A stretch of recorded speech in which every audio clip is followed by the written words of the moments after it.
हरे कृष्णा, जय शनिदेव। प्रिय मेष राशि के दर्शकों, वर्ष 2025 में मार्च महीने के बाद में आप पर साढ़े साती प्रारंभ हो जाएगी और 31, ध्यान दीजिएगा, 31 मई 2032 तक, यानी कि 7.5 साल ये आपके कैसे रहेंगे। साढ़े साती में आपको क्या प्राप्त होगा, क्या आपके पास से जाएगा, हर एक बात पर हम चर्चा करेंगे। और किन चीज़ों का पर आपको अभी से ध्यान रखना है जो आप पर कोई भी साढ़े साती का निगेटिव प्रभाव, अशुभ प्रभाव ना पड़े, किन चीज़ों पर आपको सावधानी बरतनी है। साथ ही साथ में ये भी बताएंगे कि साढ़े साती से बचने के उपाय क्या होते हैं। मुख्य बात यहाँ पर चर्चा ये करेंगे कि आपको आखिर प्राप्त क्या होगा, वो आप अभी इसी प्रोग्राम को देखते ही समझ जाएंगे कि साढ़े साती मुझे मेरे लिए कष्टदायक रहेगी या लाभदायक रहेगी। ये आप इस प्रोग्राम को पूरा देखने के बाद में इस चीज़ का अंदाजा आप लगा लेंगे। चलिए प्रोग्राम को प्रारंभ करते हैं, समझने का प्रयास करते हैं। नमस्कार, मैं ज्योतिष आचार्य शिवराज शास्त्री आप लोगों का हार्दिक स्वागत कर रहा हूँ। सबसे पहले प्रेम भरा प्रणाम नीचे अवश्य लिख दीजिएगा, जय शनिदेव अवश्य लिख दीजिएगा, इस बात का ध्यान रखिएगा। चलिए प्रारंभ करते हैं, समझने का प्रयास करते हैं। देखिए ये प्रोग्राम आपके लगन पर आधारित है, आपकी चंद्र राशि पर आधारित है। आपको दोनों चीजें नहीं पता, मेरी लगन क्या है, मेरी चंद्र राशि क्या है, तब वह स्थिति में इस प्रोग्राम को आप नाम राशि पर देख सकते हैं। चलिए ध्यान पूर्वक और अच्छी तरीके से आपको हम समझाने का प्रयास करते हैं। देखिए शनिदेव महाराज आपके राशि के स्वामी कौन है, फर्स्ट नंबर की आपकी राशि है और आपके राशि के जो स्वामी हैं वह मंगलदेव हैं। और मंगलदेव और शनिदेव महाराज में शत्रुता भाव है, यानी कि शत्रु भाव, दोनों एक दूसरे के दुश्मन हैं। किंतु यहाँ पर शनि आपके लगनेश कौन, मंगलदेव ने शनिदेव महाराज को 2 भाव आपके दिए हैं। आपके 2 भावों का स्वामी शनिदेव महाराज को बनाया है। कौन कौन से, एक तो आपका है दशमेश, अर्थात आपके जीवन में व्यवसाय भाव, आपके जीवन में करियर का भाव, और साथ ही साथ में आपके जीवन में लाभ का भाव, सफलता का भाव। संपूर्ण सफलता देने वाले ग्रह कौन है, शनिदेव महाराज हैं। आपके व्यवसाय को, आपके मान सम्मान को, आपके राजनीतिक क्षेत्र को, उसी के साथ आपके जमीन जायदाद, आप खेती बाड़ी से जुड़े हुए हैं, उन सभी चीजों में आपको बढ़ावा कौन देता है, उन सब चीजों में आपको शनिदेव महाराज बढ़ावा देते हैं। भाई आपके दशमेश हैं, कर्म क्षेत्र के स्वामी हैं। आप जैसा कर्म करते हैं उस वैसा ही फल देने वाले आपके शनिदेव महाराज आपके कौन है, दशमेश हैं। और जीवन में जो संपूर्ण सफलता, यानी कि हर क्षेत्र में आपको अगर सफलता चाहिए तो वह देने वाले कौन ग्रह हैं, शनिदेव महाराज हैं। तो भाई 2 भाव आपके लगनेश मंगलदेव ने शनिदेव महाराज को दिए हैं। अब 2 भाव के स्वामी यही साढ़े साती भी लेकर आ रहे हैं। भाई साढ़े साती किसकी होती है, साढ़े साती और ढैया दोनों शनिदेव महाराज की होती हैं। एक साढ़े साती लग जाती है और दूसरी ढैया भी लग जाती है। तो भाई साढ़े साती जो है ना, ये कोई डरने वाली और कोई हवा और कोई भूत नहीं है। साढ़े साती ऐसा कोई मनुष्य नहीं। अब ये आप पर समझिएगा कितने वर्ष के बाद लग रही है साढ़े साती, ये लगभग आपको 95-96 में, सन 95-96 में साढ़े साती आई थी, उसके बाद अब आ रही है, यानी कि 30 वर्षों के बाद लगभग साढ़े साती सब मनुष्यों पर। आप ऐसा नहीं कि आप पर अकेले साढ़े साती लग रही है। भाई जितने मेष राशि के दर्शक देख रहे हैं, जितने भी, एक राशि के एक व्यक्ति नहीं होता है, एक राशि के लाखों करोड़ों अरबों लोग होते हैं। भाई तो ऐसा तो है नहीं कि साढ़े साती सब पर, ऐसा एक व्यक्ति पर ही, आप पर ही साढ़े साती लग रही है। ये साढ़े साती जिनका मेष राशि है, जिनकी एरियस साइंस यानी मेष राशि जिस भी व्यक्ति की है, उन सब पर साढ़े साती लगेगी और सब पर प्रभाव देखा जाएगा, है ना। तो चलिए आपको समझाते हैं, ज़्यादा विलंब नहीं करते हैं, सीधे सीधे पॉइंट पर आपको आकर एक एक पॉइंट को समझाने का प्रयास करते हैं। देखिए शनिदेव महाराज आपके कौन कौन से भाव में रहेंगे, आपके 12वें भाव पर रहेंगे, आपके लगन भाव पर रहेंगे, आपके धन भाव पर रहेंगे। इन 3 भावों पर भी शनिदेव महाराज गोचर करेंगे। ऐसा नहीं है साढ़े साती तो चलेगी ही चलेगी। आपके शनिदेव महाराज अभी कहाँ जाएंगे, मार्च के महीने के बाद आपके व्याह भाव 12वें भाव पर आ जाएंगे, उसके बाद में आपके लगन भाव पर आ जाएंगे। कब, 2027 में। और 2030 में आपके कहां पर होंगे, आपके धन भाव पर, आपके द्वितीय भाव पर शनिदेव महाराज होंगे। तो शनिदेव महाराज राशि परिवर्तन भी करेंगे। तो चलिए आपको विस्तार पूर्वक अच्छी तरीके से समझाने का प्रयास करते हैं। देखिए साढ़े साती शुभ भी होती है और अशुभ भी होती है, हम हमेशा ही स्पष्ट बताने का प्रयास करते हैं। अब आप स्वयं अंदाजा लगा लीजिएगा कि आपको साढ़े साती लाभदायक रहेगी या हानिकारक। मैं लक्षण आपको बता रहा हूं।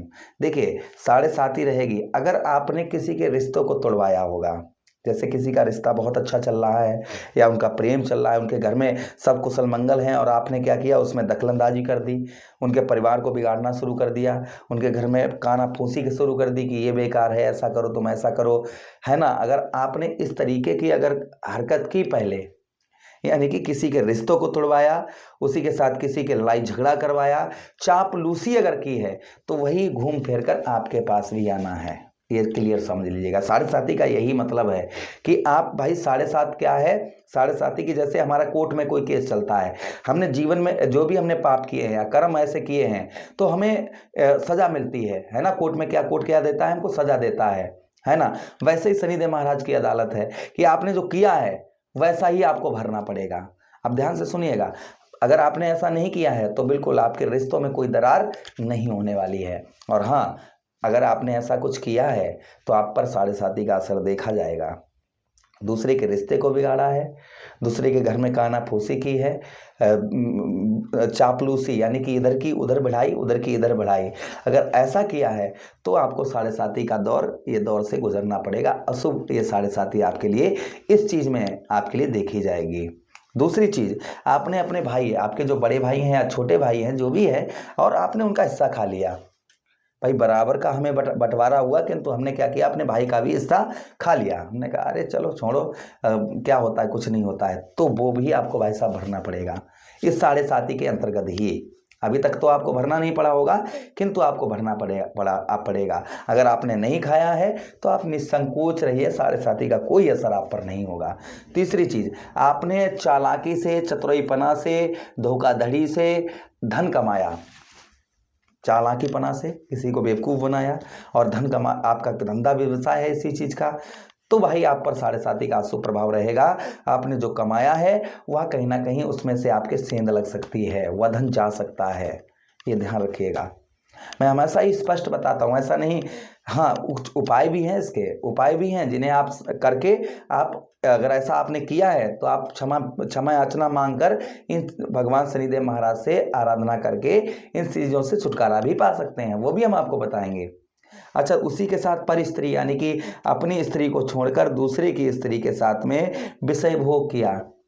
दूसरी स्त्री भाई ये है, तो होता है ना, काफ़ी लोगों का देखा गया है कि अपने बच्चे और दूसरे की पत्नी अच्छी लगती है।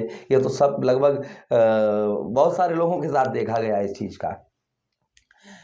तो भाई देखिए, कलयुग है, कलयुग में कहा गया है मनसा पाप नहीं लगता है, यानी कि मन से सोचा हुआ पाप नहीं लगता है, लेकिन जब आप करोगे तो पाप लगता है। तो शनिदेव महाराज इस चीज़ के लिए बड़े स्ट्रांग हैं कि आप अगर पर स्त्री आपने गमन किया है तो यहाँ पर आपको जो है धोखा मिल सकता है, वो भी किसके साथ, जिसके साथ आप घनघोर प्रेम करते हैं।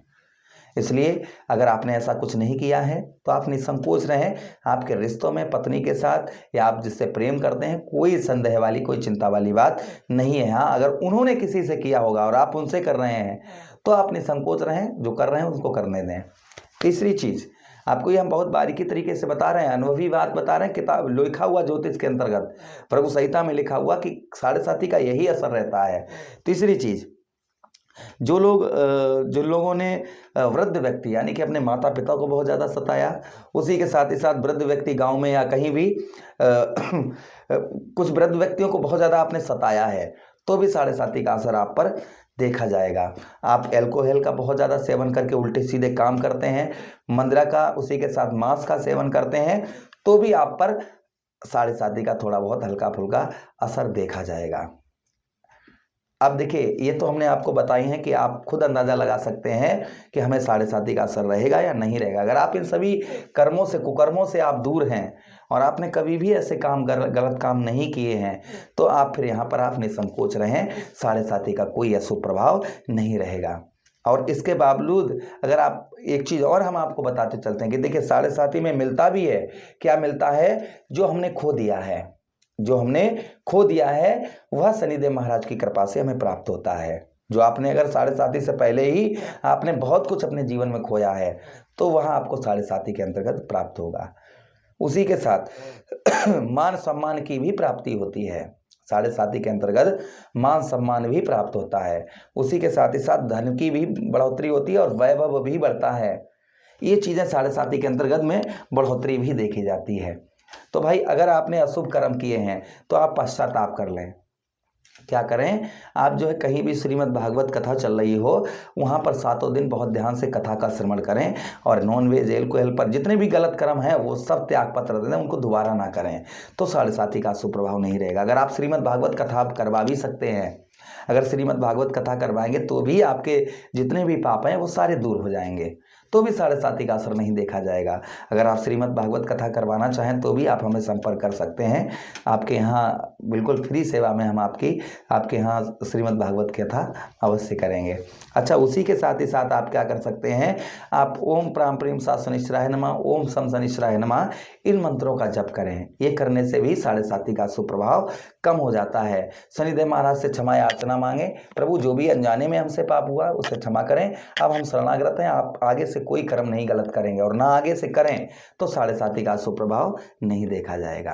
अगर आप जो हमने आपको गलत कर्म जितने बताए हैं, अगर आप इतने गलत कर्म करते हैं तो आपको 7.5 का सुप्रभाव देखना ही पड़ेगा। अगर आप ये पश्चाताप कर लेते हैं शनिदेव महाराज की आराधना के प्रति, और उसी के साथ ही साथ में वृद्ध व्यक्तियों अर्थात बूढ़े बाड़े व्यक्तियों की सेवा करें, विधवा स्त्रियों की सेवा करें, ये करने से 7.5 का सुप्रभाव कम रहता है।